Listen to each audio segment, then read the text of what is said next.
Hello, everybody. I'm Daniel. I'm the founder of Startup CPG. If you're watching us on YouTube today, make sure you hit the subscribe button, and then you'll know every time one of our webinars goes live here.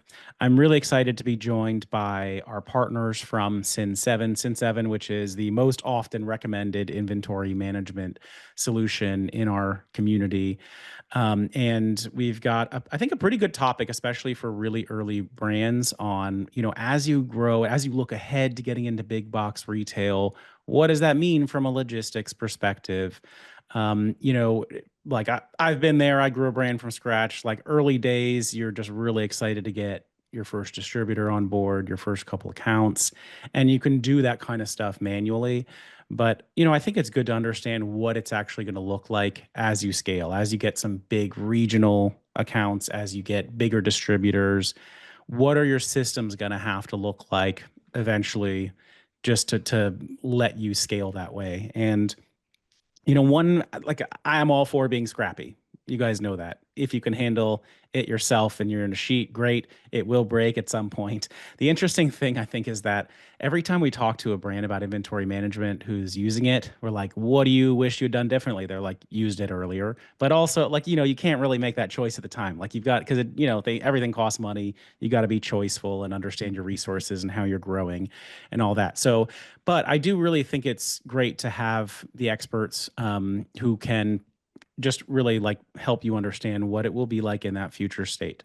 So today, this is what we're going to go over. We're going to be talking about when you get into those big accounts, specifically like, scaling your operations, EDI, using 3PLs, inventory management, like how do those three things kind of work together to give you, I'm not going to say a seamless supply chain because it will never be seamless in this world. We all know stuff will go wrong, but just to set up something I think that's scalable for when you get those accounts. And I just really want to ask all of you guys a favor, which is please drop comments into the chat here. Really helpful for us to know what you guys are thinking about. If you have a burning question, maybe put it in the Q&A because then we won't get lost in the chat. So, yes, we have two great speakers. So we have Josh from Sin7 and Teva from Crystal, a modern EDI. And so, Josh, I am going to pass it over to you. Sure. Thanks. Hi, Daniel. Thanks for having us. This is going to be a great conversation. I'm Josh Fisher. I'm VP of Product for Sin7. I've been working in the e-commerce and ERP space for nearly 15 years now, specifically focused on taking these modern sales tools and getting them integrated with back office solutions so that brands like yourselves can run more efficiently and scale. It's really what I get excited about. Hey everyone, I'm Teva. I'm the go-to-market lead at Crystal, filling in for Dipti today since she had to be on the road for work. But I'm very excited to be here. I feel privileged to have been part of the Startup CPG community for 2.5 years now already and gotten to work very closely with many community members and help onboard them to their trading partners and get them up and running with a modern EDI solution. So excited to answer any of your questions today.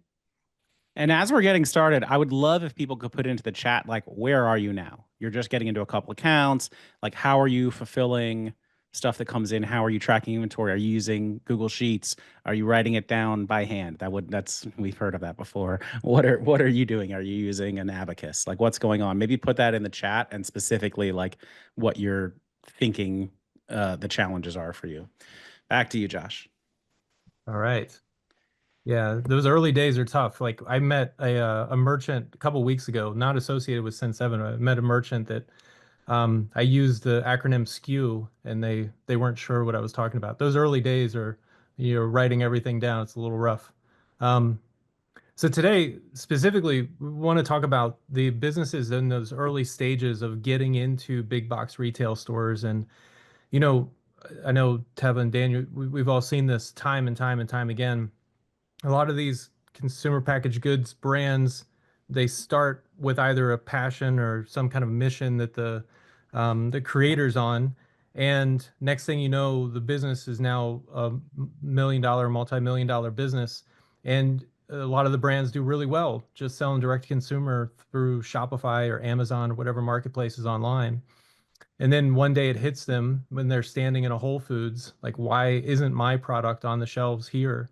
And you realize that there's this whole next new phase to growth of getting your products into the hands of consumers in these physical spaces or on online marketplaces that are run by these big box retailers. And that's specifically what we want to talk about today, like how to get started down that path, the hurdles you might run into, help you understand some of the terminology and challenges you might face, and what kinds of solutions are out there that can make it a lot faster and easier for you. And I guess what I would say is now you're moving into a phase where you're thinking about B2B, and B2B is a completely different ballgame than direct to consumer. There's a lot of new terminology that you'll use, and working with B2B customers is a lot different. But one of the first phases to moving into the space is becoming EDI compliant.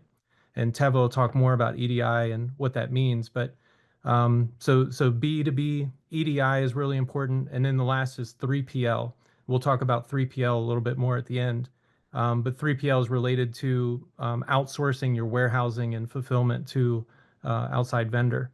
But Teva, why don't you tell us a little bit about EDI and how that works for merchants? Yeah, for sure. So EDI is one of the many acronyms that you listed. It stands for Electronic Data Interchange.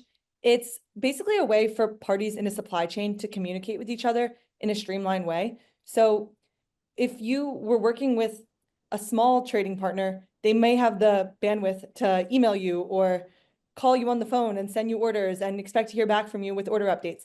But when you work with these big box retailers that are doing so many thousands of orders a day or hundreds of thousands even, they can't do that. So they have to ensure that all of their systems are in check. So EDI automates the process of sending orders, receiving invoices, shipping notices, any other kind of document updates throughout the process.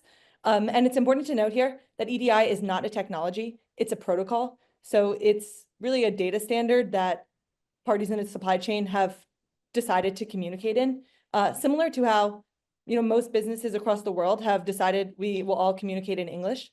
And while there are different dialects of the English language, whether you are Australian or British or from whatever other country, and you may have different words you choose to use, we all can understand each other in that common language. And so EDI similarly functions in the supply chain context to ensure that everyone knows what's going on and can send out orders on time and invoice properly. Speaking of Walmart, I like the comment from Wendy in the chat who said, I'm delivering my first order of 10,000 units to 222 Walmarts. It's divided into 22 POs, and I'm overwhelmed learning about all of this stuff. So very timely.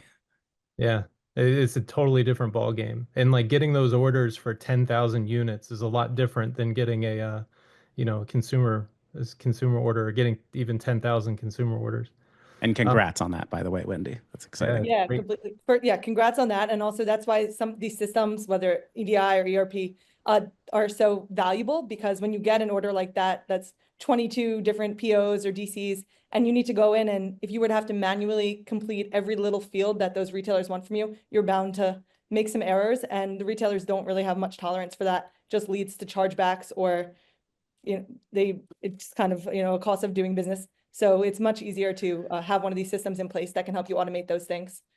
We did if you listen to our podcast ever, we did an ops nightmares episode, and it's amazing. One of the ones was about Walmart, actually, where somebody, I think they had made a mistake between unit and case count, and so basically they had over ordered by like a factor of 12 or 24 or something, and it was just a total nightmare to get it like unwound, get the stuff back, try to resend it.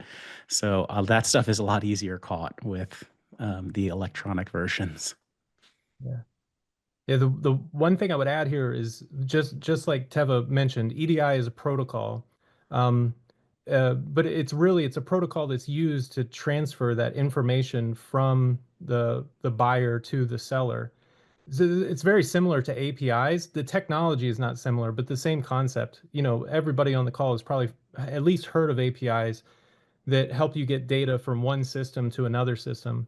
This is very similar in the sense that it's getting orders from the buyer over to the seller.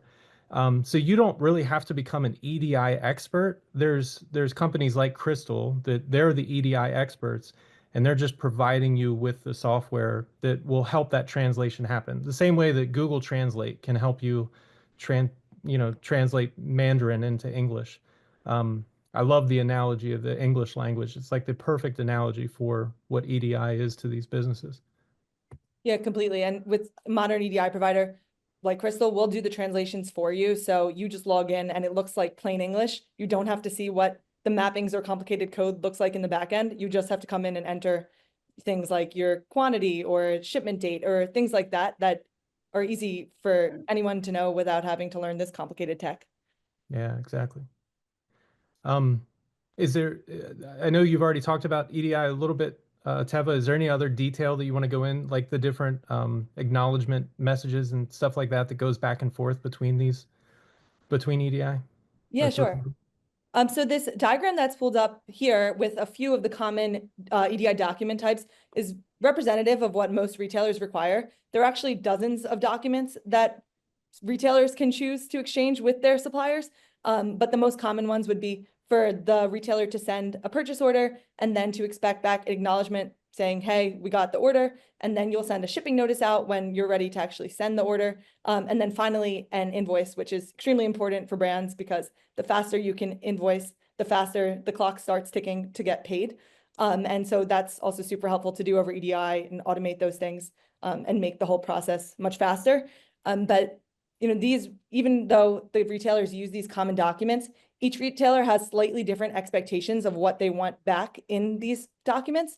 But that's, again, something that having an EDI provider that does all the translations for you is super helpful because we only include in our user interface the fields that you actually need to fill out by retailer. So you need to worry about the difference between what Target expects in a shipping notice versus Walmart. We take care of all that logic in the back end, and then you just have to come in and, again, take 2 minutes to fill that out. Teva, let me just ask you, because so some retailers would want to work with you directly, others are going to go through distributors. So if here it says a retailer that should say sends a purchase order via EDI, if they're pulling through a distributor, do you even, as the brand, would you even see that order, or basically it's just going to go to the distributor and the distributor is sending you purchase orders through EDI, but you wouldn't necessarily see it from the retailer? It's a great question. Yeah, this says retailer, but it really could be retailer/distributor. We or an EDI provider would also set up with the distributor directly. So KeHE, for instance, even if they are collecting the order from Sprouts, the brand would only receive the order from KeHE through EDI. They would not have to also connect to Sprouts directly. They may have visibility into whether it's Sprouts versus Whole Foods or someone else placing that order to the distributor, but that would not come over EDI. Okay. And then let's say it's one of those retailers that's going to go through a distributor. They still might ask you to be EDI compliant in some instances. Is that like, would they be sending you like invoices later for like some kind of, like if you're doing a manufacturer chargeback or like promo, that kind of stuff, would that come through EDI or no? So if you're working with a distributor, you only would need to set up the EDI connection to that distributor and not Right. to that end customer/retailer. So only things that if I know distributors also send chargebacks, unfortunately, that would come like those types of documents may be exchanged via EDI, but anything that would come from that final retailer like Sprouts, Target, et cetera, would not be over EDI. Okay, cool. So just at the risk of like, doing this very slowly to explain to people. So like a lot of people will start and they'll be working through UNFI or KeHE and hitting a lot of accounts that way. The way the kind of like orders flow is those retailers are going to place an order with the distributor. The distributor is going to send you as the brand a purchase order via EDI if you're set up with them. You then will send, the system is going to, you or the system will send back to them a confirmation like, yes, we have received that order, right? And then after that, you would be like notifying them when you're planning to actually ship it. They will like confirm that back. It's going to go through like your warehouse as well. Once it's actually shipping, it'll confirm this thing was picked up. It's actually shipping. It's going en route. And a big part of the benefit there is just because it's all automated. You don't have to like send those updates yourself individually. And also, there are a lot of retailers and distributors that do not want to hear all of that stuff from you also. Like you might be a very small, like part of their overall list of things they have to do that day. So it being kind of automated means you don't have to make all the phone calls. They don't have to receive all the phone calls. Everyone in the whole supply chain is just kind of like integrated. Fair? Yeah, exactly. Yeah. Okay, cool. And guys, definitely hit us with questions if you have any kind of as we go through all this. But thank you. Great. Okay, so now hopefully you have a good understanding of EDI. So let's talk a little bit about 3PL. 3PL stands for third-party logistics. So imagine that you do develop that relationship with let's say Whole Foods or Sprouts, any of these big box retailers. Like you guys mentioned before, all of a sudden, instead of getting these single orders coming in, you're now getting orders of 10,000 units. And that's a totally different ballgame than what you may be accustomed to in the past. And in order for you to be able to fill those, like you have to start thinking about things like pallets and forklifts, and maybe you're not quite ready for that. So a 3PL is a vendor that you can outsource a lot of this fulfillment and inventory warehousing for your products on your behalf. So you go to a 3PL, you work out a business relationship with them. You're actually sending your inventory to them. They're storing everything for you, and they're the ones receiving the orders from the big box retailers, and they're fulfilling the orders on your behalf. And that actually puts you in a really good position where instead of putting all of your resources and energy into the fulfillment and the back office efficiencies, you can use those resources to continue building your brand, focus on your marketing and creative endeavors, building more relationships with these big box retailers. So, at least from my perspective, this definitely seems to be a shortcut for a lot of the D2C brands for them to grow pretty rapidly. This is part of that process. And maybe you outgrow it at some point in the future, but it's a great step in the right direction.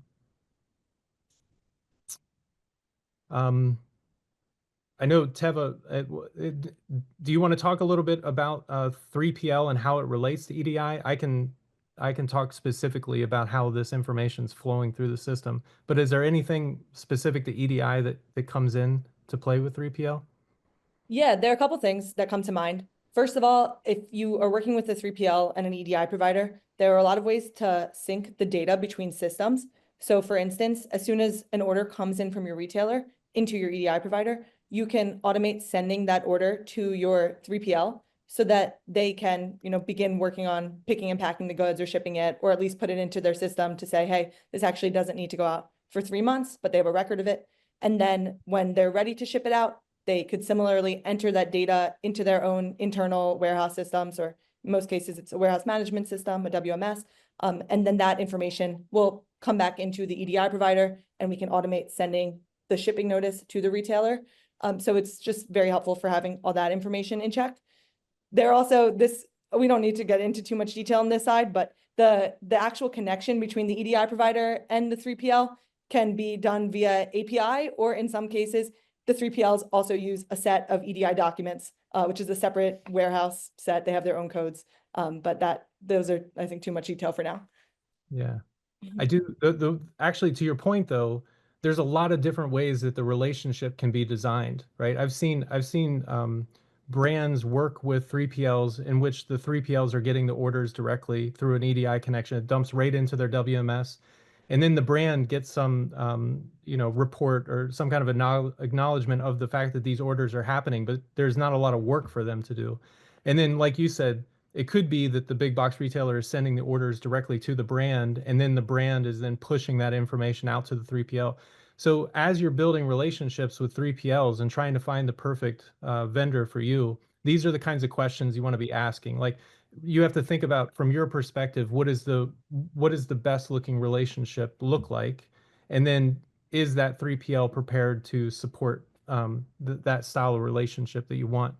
And the other things to think about is 3PLs that they specialize in certain types of products. So, if you sell maybe you sell food and beverage, you want to think about the things like the storage of the food and beverage. You want to think about the expiration dates, and you want to make sure that the 3PL is they're using a WMS system that's prepared to handle the intricacies of your specific business, which is totally different than somebody that's selling dry goods that have longer expirations and things like that.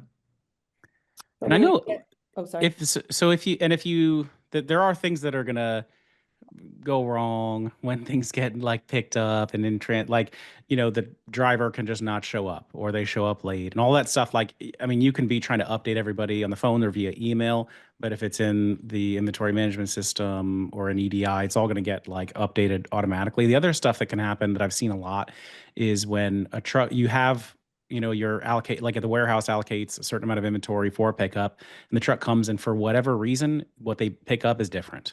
Like maybe what they actually pick up, they like just don't take as much as they were supposed to, or it wasn't actually ready, so they left and they were like 5 cases behind, or there was some damaged inventory. So there can just be like these small discrepancies that can be a real pain in the butt to try to do all that stuff manually, but it will be important because the invoice has to match exactly what was picked up, and then you have to reconcile that with all the inventory and make sure that like the warehouse has exactly as much inventory left as you thought they have. And because you're going to be tracking all that like by lot code, by expiration date, all of that stuff. Yeah. Yeah, and it's really important that one thing to understand is as you start working with these big box retailers, they don't have the patience for mistakes. So, like Daniel's bringing up, shipments showing up a day late is a much bigger deal to a big box retailer that's thinking about, thousands of vendors that they're working with, and they have, um, trucks that are coming in at a regular basis. Throwing them off schedule is something that they have the potential to fine you for. So you really have to tighten this up and make sure that the supply chain is flowing smoothly and you're limiting the number of mistakes as much as possible. That's really why you want to make sure that you're picking the right partners and you're implementing all of this with systems that you can absolutely rely on. And I think, another thing, just as you think about growing, like early stage, a lot of this I think can be hard to conceptualize. But if you're using a co-manufacturer, you could end up in a place where like there is inventory at your co-manufacturer. Sometimes even you get a big order, like you need to fast track it. You might have somebody fulfill directly from your co-man, but often it's going to go like you have all your ingredients, you send them all to the co-man, they make the stuff, and then you want to transfer it from there to your warehouse or 3PL, and then you need to track like how much finished goods you have at the co-man, how much you have at the other place, and be able to like line all those up against the orders that are coming in. When you have all this stuff in Google Sheets, often it's just going to be exercise after exercise of like, hey, ask so and so who manages that, like how much inventory do we have? Can we fulfill that order? Once you have all of this stuff flowing together, you can look at the dashboard and pretty much know the answer to that. Many uncertainties about like how big of a PO is going to come in, but at least you have all the kind of data synced up and you can see where everything is. Yeah, that's absolutely true. So now you're getting into my world a little bit, talking about the inventory management. And um Daniel's absolutely right. Like, Google Sheets and Airtable, and I've seen all kinds of different formats of helping businesses get started. That's where everybody starts, right? Google Sheets can take you really far. But eventually you're going to get to a point where you're hiring resources or you're scaling out or you're moving so fast that it's just not going to be sufficient to work with those systems and doing everything manually. And at that point, you have to recognize that you're maturing out of those starter platforms and you're ready to move into a more official back office solution. And that's what Send7 is. Really, yeah, we have inventory management, but it's actually far more than just an inventory management system. You can manage customers, you can manage orders, fulfillments, you can manage production lines and manufacturing, inventory transfers, just everything. It's basically a light ERP. We have everything but embedded accounting inside the system, and it comes at a fraction of the cost of traditional ERPs. And when you take that back office system, that becomes your source of truth. So all of your business data lives inside of that application, and your entire team can begin working inside of that application. And adjustments that are made in one area of the application have a positive impact on other areas of the application. So you know that the business data that is housed inside of Send7 is accurate and up to date at all times. You take that and you integrate it with your sales platforms. So that could be Shopify, Amazon, Walmart, whatever it may be. But you can also integrate it with an EDI provider like Crystal, and that'll help you start accepting orders in from dozens of big box retailers. We also hook into the WMS systems that 3PLs use. So maybe the orders are coming into Send7, and then you're pushing those orders out to a 3PL's WMS. They're fulfilling the orders for you. After they've fulfilled the orders, you get a notification back into the system, and then you start sending your invoices out to the buyer. So really, what you end up doing is you set up this basically there's like a triangular partnership between all these different applications, and it becomes one big system that you use in order to keep this machine flowing smoothly and properly. And, like I said before, just seen hundreds and hundreds of businesses go through this maturing phase. And as Daniel pointed out, it's not, there's a learning curve in the beginning. There's a lot of new acronyms and a lot of new strategies to this business that you have to get your head wrapped around. But once you get through those hurdles, this is when your business really begins to scale, because you can tighten up your efficiencies a lot, and that puts you in a position that scaling becomes much easier. And then you can start focusing more deeply on your accounting and your cost of goods and start tightening up your expenses in those areas. And that's, from my experiences, that's the next phase. After you get past this big box retail phase, that's when you really get into thinking about all the details of your money and your cost of goods and so on. Josh, I thought we could rip through a couple questions that are coming in, which these are kind of like all over the place, but let's just like try to tackle a couple of them here. And by the way, if you guys are putting stuff in the chat, make sure you click the blue box that says send to everyone, so everyone gets to see your question, which I'm sure many people share. So somebody asked, does 3PL work well with cold chain? Yes, I think it, pretty similar, and maybe even more important to have good updates on timing for stuff like cold chain and know when stuff is sitting around waiting to get picked up. And okay, another one was, is it better to centralize or decentralize warehouses if you're servicing KeHE or Unify DCs across different states? I don't know exactly the answer to that, but I always think it's great to just run a model and, get some sample freight quotes from people, imagining different scenarios. So what's it going to cost me to send, the like LTL, less than truckload shipments this way versus what are the quotes that they're giving you for picking up or having you deliver into them? It's just always going to change based off where is your warehouse, where are these DCs, how much of your volume do you expect to go through these different DCs, what's the weighting? And so I think you basically just have to build a little model there. Maybe our friend ChatGPT could help you to build a really effective one just to see, because I think it's really going to change based off like the weight of your product and the shelf, like so many different things. And then somebody asked a similar question about whether it's more cost effective to ship directly or have you use like KeHE Freight Services program. Again, I think you just have to calculate that out. What's the rate that they're giving you versus what's it likely to cost you based off your demand forecast, like how much you think you'll be shipping at a time, and be realistic about it, but also understand how you're going to grow and when you might be able to revisit that. Peter asked about any tools you recommend for benchmarking 3PL and EDI transaction rates. There are probably some resources out there if you like Google them or something, but it also changes a lot over time and will depend on your product and where you're located. A good tool is our Startup CPG Slack. If you want to throw something down in there and ask for a specific one about your product, I bet other brands will give you a heads up on what they're paying. And we love when people are very transparent in there, because then you will get transparent answers back. And that is what the Slack is for. Okay, did I hit all that pretty well? Josh, Teva, anything you want to add on those? I agree with everything you're saying. The thing to keep in mind is there's no single universal answer to these questions. Like everything is unique to every business. Like you talk to 10 different businesses and you'll get 10 different diagrams of how they operate and how money flows through the organization. I think your recommendation to model things out, that's the best. You got to sit down and start like simulating all the different paths that you could take. And then you have to make a business decision about what's best for you and your organization. What kind of growth do you expect in the future? And, when it comes to forecasting, it's another thing. Like inventory forecasting is a very difficult thing to learn. There are resources online. There's like free, basically university courses that you can take on Coursera and Udemy that'll give you some insight to how forecasting works. But I think there's literally over 1,000 different forecasting algorithms that have been developed in the last 50 years. And you know, people go to Duke and they get PhDs in this specific topic. But the faster you can learn and understand how to forecast your inventory, the better positioned you're going to be.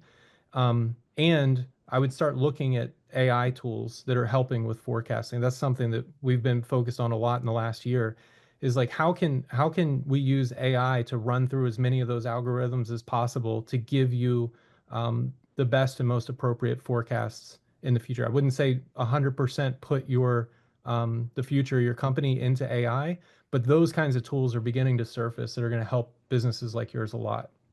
And I'll just highlight a couple things as well. Yeah, you're right on about like forecasting is so important. It's very hard to do at the early stage because just Yeah. like, am I going to get that account or not? But one thing that you can use to do kind of a bottoms up forecast, which is what I really recommend rather than top down. Bottom ups meaning what accounts am I going to get and when? What's the velocity I'm going to have at each of these accounts? What distributors are they going to pull through to have that kind of a bottoms up view? You can use our retail sales tracker for a lot of that, which is just publicly available. I just pasted the link. I also want to highlight, if you want to talk to the Sin7 team, even if you're not ready now, but you want to like start talking to them about when might be a good time to be using this, I just pasted in the chat here the link. We have a special deal with them, which we love. So you can get a discount off the first 3 months. But the link is in the chat here. It's sin7.com/startup CPG, and their team can take you through this kind of stuff in more detail, even if you're not ready yet. And then I also will mention we did a pretty good webinar on the forecasting topic, and there are templates that you can kind of use that are free. If you look on our YouTube, you'll see a forecasting one specifically on how to do that in more detail. And then I also wanted to hit a couple more questions that have been coming in, or just kind of scenarios. Nicholas had said, when is too early to go with Unify and KeHE? What if you're too early, but a retailer is saying to go through them? Like, should you push direct or go with a small distributor? Again, it's very unique to everybody's situation, because let's say you are a bootstrapped founder. This is coming out of your bank account, and let's say you don't have a lot in that bank account and you're really trying to be very cautious and grow slowly and test things out. You might not need to open up a Unify or a KeHE. Unify and KeHE are really effective to when you want to scale, and like your dream is to eventually be in big box retail, that kind of stuff. You can use a yes from a retailer that can quote unquote anchor an account, which means they're significant enough to Unify or KeHE in that particular distribution center, that location, that they can actually force your product in there to be distributed. That can be effective. Like me as a brand, I was going fast. We had money in the bank. We wanted to just get things going. I would take one yes from a retailer and say, Unify, you got to open that distribution center up. Now I can go and hit all the other accounts that pull from that center as well. And just a reminder, you can see all of that in our retail sales tracker. It's all free. We mapped every chain around the country to what distributor they pull out of and whether or not they anchor. So the link is in here. Use it. It's the best thing we've ever done, is create that. So the link is in here. Just go and get it and save it. But yeah, I mean, it might not be for everyone, because those things start to have fees and it's a little bit of complexity. If you're just like, I just want to hit Erewhon and I don't want to go through anybody, like, yeah, theoretically you could deliver yourself there. Now, like Whole Foods regionally, I've heard of them letting some people self-distribute, but it's not that often that it's going to happen. Unify has a really good deal with them too, where it's like the lowest in the industry, where they only mark up 8% or something like that to hit the Whole Foods. Whereas for independents, they might mark the markup could be like 33%. So yeah, I think it's just about like, consider your budget, what your ambition is, how much money you have, what other accounts you're trying to get. All of those will help you understand if starting to go with a broadliner, Unify or KeHE, is the right move. Also, Pod Foods, you can consider like Unify and KeHE. I mean, there are going to be implications there. You're going to have to start doing like these off invoice periods, have a good budget for things that you're going to plan, promotions, all that kind of stuff. This is the game. This is how we all grow. But I mean, you need to budget for all of these things. We have a pretty good webinar also called US CPG 101, where we actually outline what a lot of these costs are and talk about the different routes to market for brands, if you want to go broadline or if you want to try to self-distribute, all of these kinds of things. So, okay, other comments that had come in here. Judy from Peace Labs had asked, she said, we're about to launch on our first retailer that requires EDI. They are asking for net 60 payment terms. Is that what everybody else is seeing with big bucks?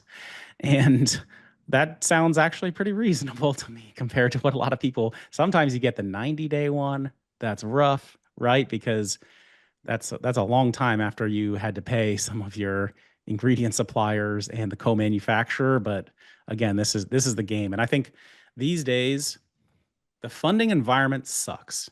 It sucks, guys. It's going to be very hard. If you're on this webinar right now, that means you're probably at the very early stage. It's almost never been worse for you to try to get funding at that stage, but people are doing it. They're finding really creative ways to grow their businesses. They're keeping their day job, doing this as a side hustle. They have money to pay for things. They're getting financing options as well, because you can finance your inventory. You can get a small business loan, those kind of things. People are doing it. And when it's very hard for everybody, also that can create a competitive advantage for the people who can figure it out. So yeah, I mean, payment terms are what they are, but I would make sure you have those facilities available and ready to you. And the other thing I would say is, if you are ambitious, don't put yourself in a situation where you like talk to a target and you want to be there eventually. And they're like, could you go? Would you be ready to go? And you're like, yeah, I don't know. I could talk to like financing people. Like, you should have that stuff, at least your head wrapped around it, and understand where you're going to go if you get that call. It will help you in any presentation, even if you don't want to sell to them for a year. We have a lot of opportunities people apply for as well. And I'm telling you, a lot of the retailers just look like, well, what's their funding? Like, if I gave them a yes, could they even get it? Like, you want to be ready proactively with the answer of like, yeah, we're planning on doing the round then. I know where the money's going to come from, or we have this facility set up to borrow money from this person, so we can pay for that inventory. We're ready to go. If that's your ambition. If you want to grow very slowly, which I really applaud you if you do, if you're playing the long game, the 10, 15-year game, like healthy lifestyle, don't give away too much of your company, all that kind of stuff. It's a different scenario, but you don't necessarily need to unlock KeHE and UNFI if you don't need to get into 1,000 doors by the end of next year, that kind of stuff. What do you think, Josh?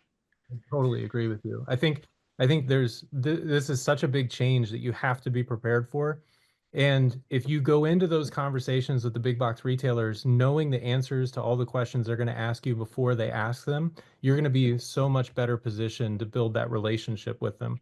Like, this is not an area where you want to be giving gut check answers or emotional answers. Like, you really have to think logically about these next steps, because things and I absolutely hope they go very positive for you and you move in the right direction and everything pans out. But this is a risk that you're taking, a business risk that you're taking, that you have to calculate very well before you start making big moves.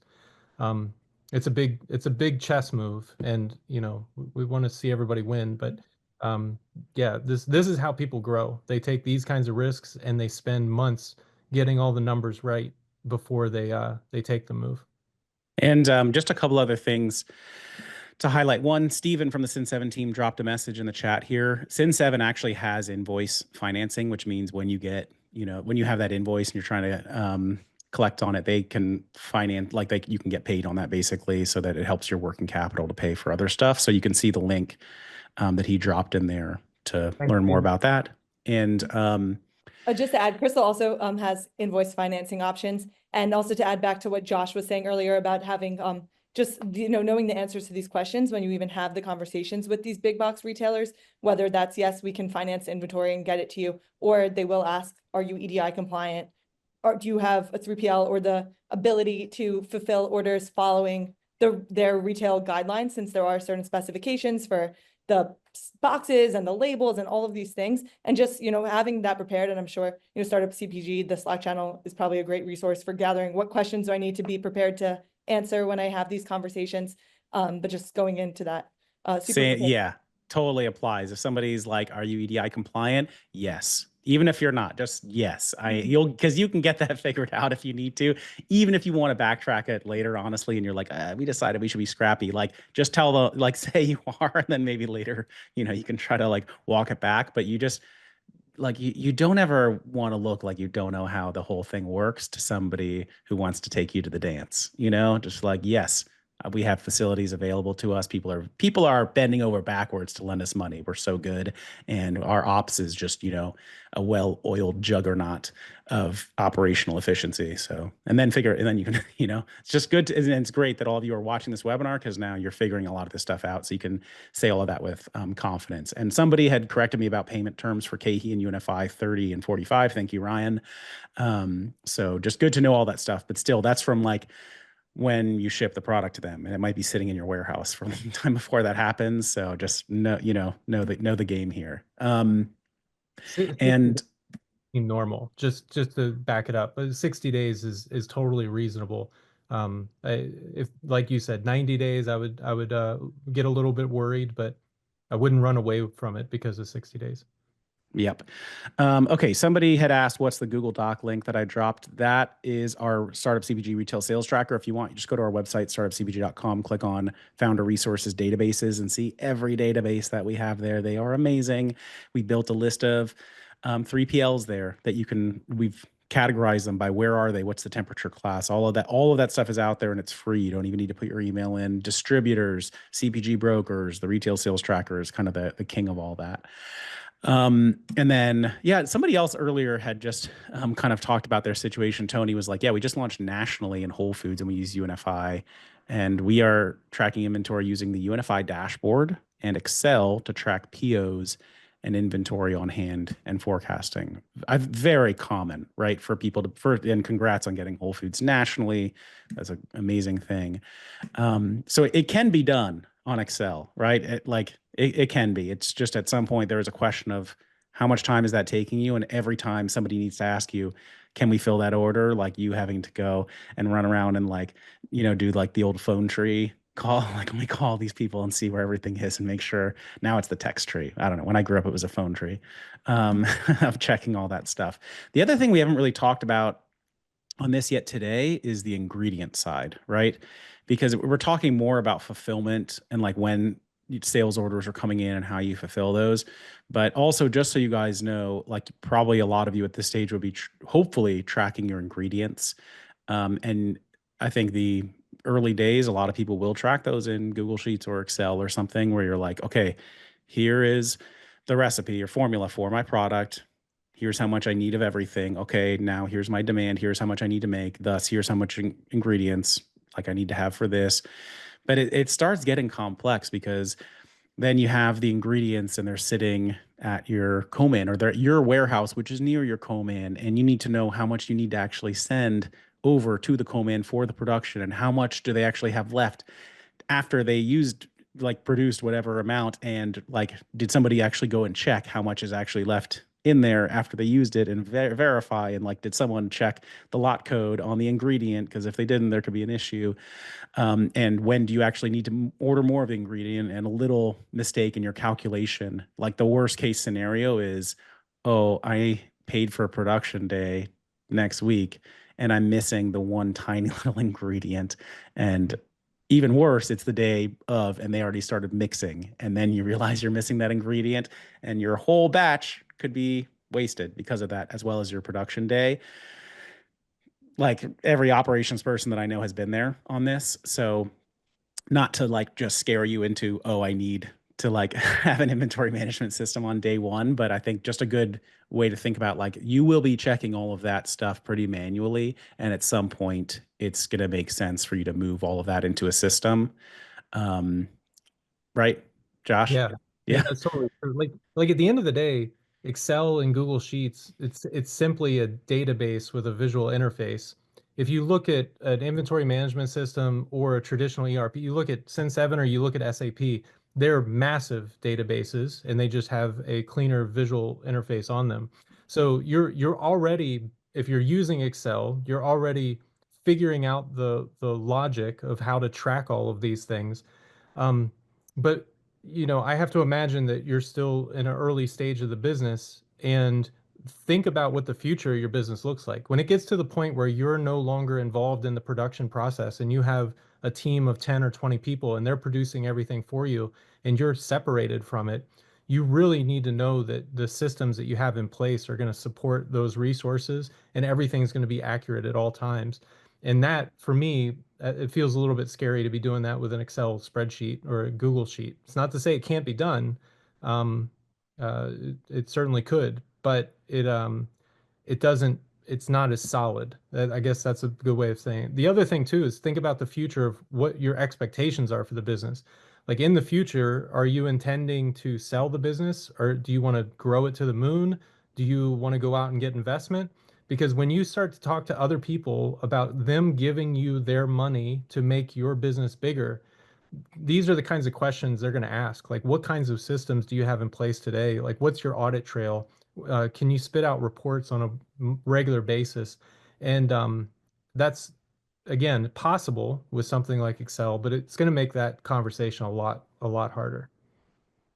Yeah, for us, Or I like to think about it also of like, when you're evaluating when's the right time to implement any of these systems, what is the total cost of ownership of those tools, or versus doing it yourself in an Excel model or something similar, or receiving things manually via email. It's just much harder to manage that way. You might end up spending much more of your time doing that rather than focusing on other aspects of the business. There's a lot more room for error. You might end up having to pull in your third-party consultants to help you manage some of these things. And just the cost of ownership is driven way up. And it also doesn't help you prepare to scale. Like Josh was mentioning, like, you want to make sure with any of these tools that you choose to implement that it is tech forward and able to integrate seamlessly with other tools that you're using, so that you're not manually entering data into different systems, and that you can easily onboard new trading partners or customers as you get them. Absolutely. all right. I think we have one more slide, Josh, if you want to go through, and then I might just show everyone a kind of bonus slide or two. Oh, there's a lot of what we talked about in the questions. So yeah, so assessing your current systems. Actually, this is number one here. One thing, every time I meet a brand and they're thinking about making some big change, maybe they're thinking about implementing a system like Crystal or Sen7. Maybe they're thinking about moving into the next phase of their business or whatever it may be. The one advice that I've given time and time again that people came back and said, I'm so glad I did that, is take the time, sit down with a blank sheet of paper and draw out your processes.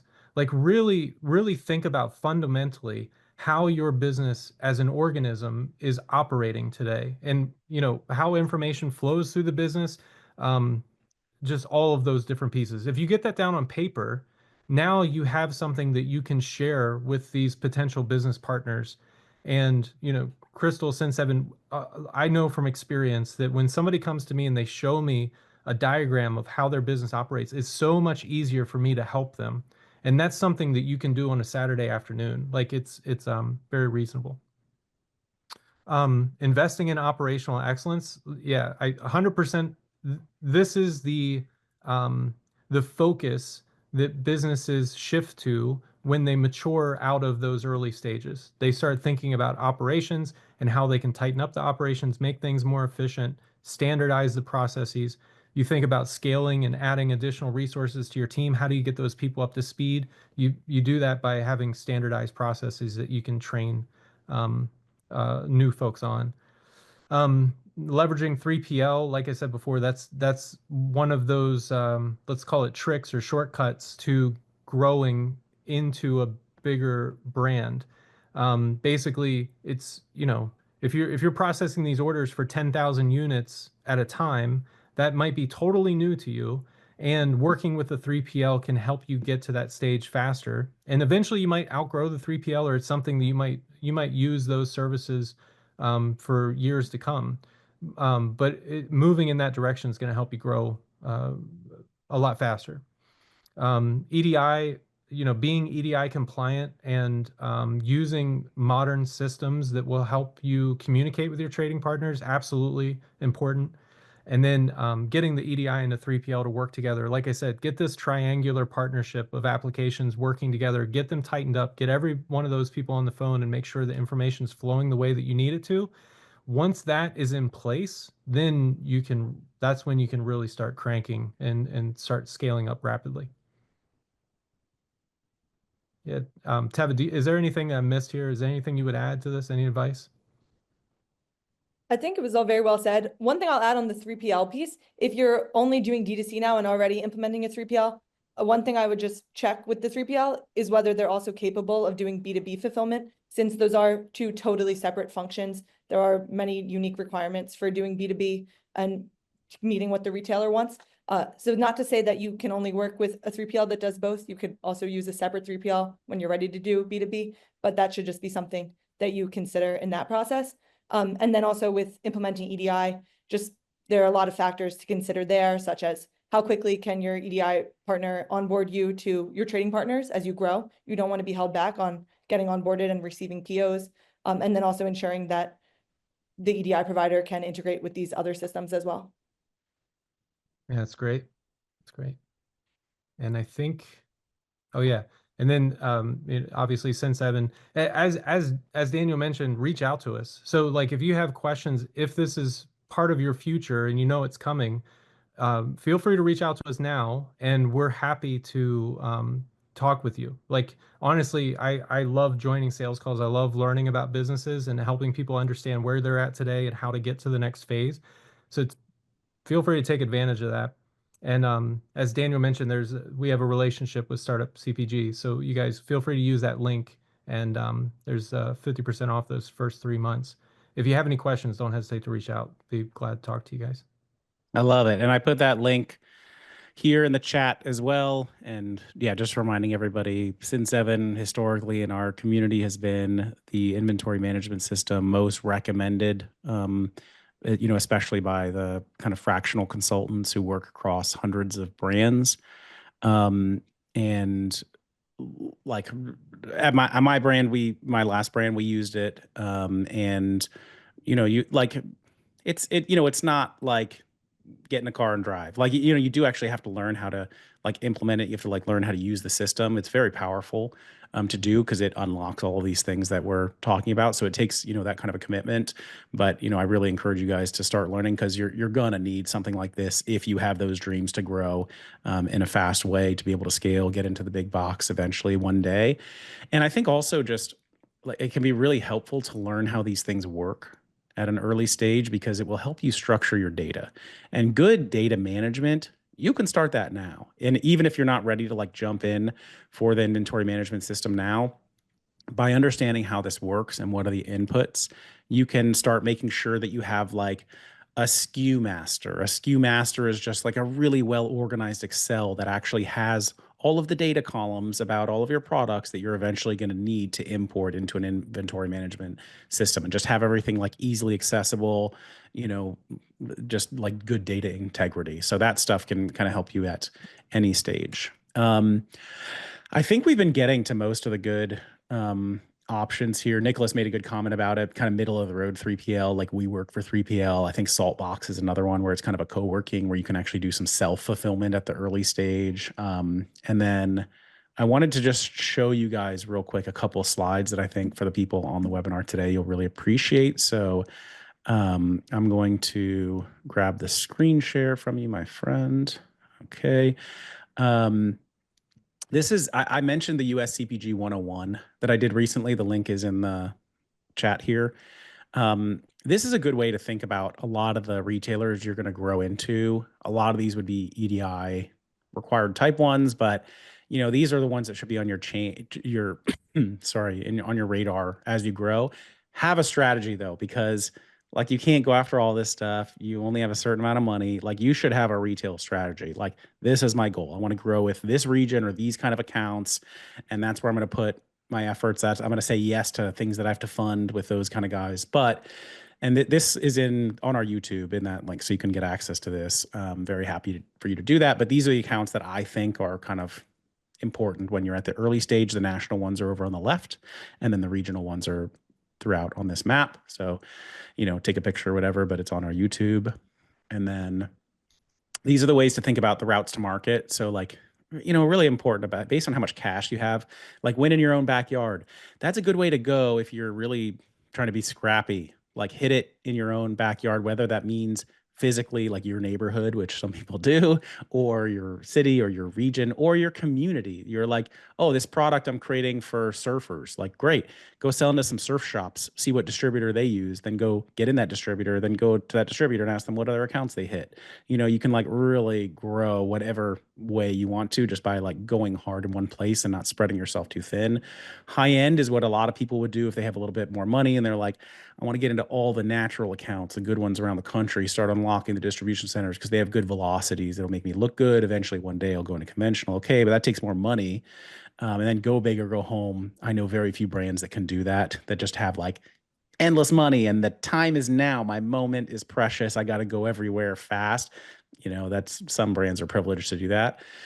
And then I mentioned like using broadliners that are out there that have good scalable coverage. Some of them have programs that you can learn about, like UNFI Up Next, New at KE. And we've done podcasts with all of these guys. If you just follow our podcast, you can hear more details about all these programs. Direct store delivery, you know, can be more expensive, but they actually bring the product to the shelf and put it and make it look nice rather than just delivering to the back of the store where you have to wonder a little bit how it looks on shelf.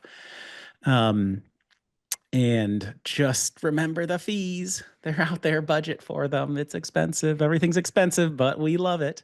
So, you know, retailer fees that they're going to charge based off the margin off the product, slotting fees, promo fees, ad fees, the distributor markup.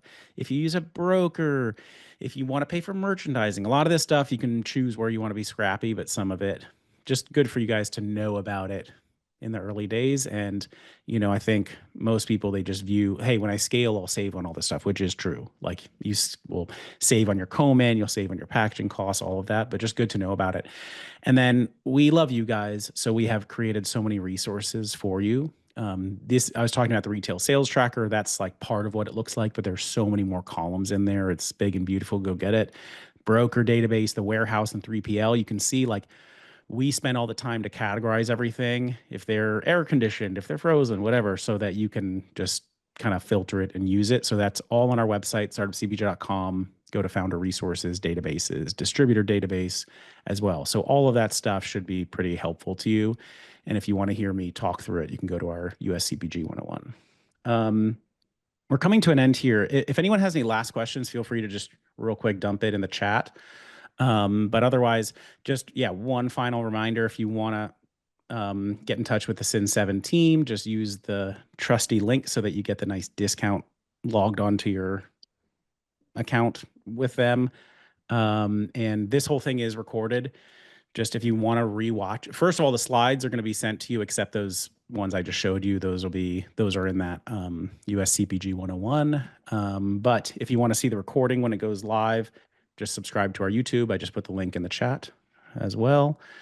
Anything else? Any final words, Josh? No. For me, this is just awesome. I really appreciate what you're doing for the community. Like this, the amount of information that you guys are providing is enormous. So it's not a whole lot of other organizations out here doing this. So good luck to everybody that's watching. I hope you win. I hope everyone wins. Good luck. That is why we make the resources. Thank you, Josh. I really appreciate that. We are working hard and we really appreciate your partnership, both of you, both Startup CPG partners, because that's how we get to do all of these fun things and create these resources. It's because we have partners who care about the early brands as well. So thank you to both of you. Thanks a lot to Sin7 for today's webinar, and thanks a lot for everyone's engagement.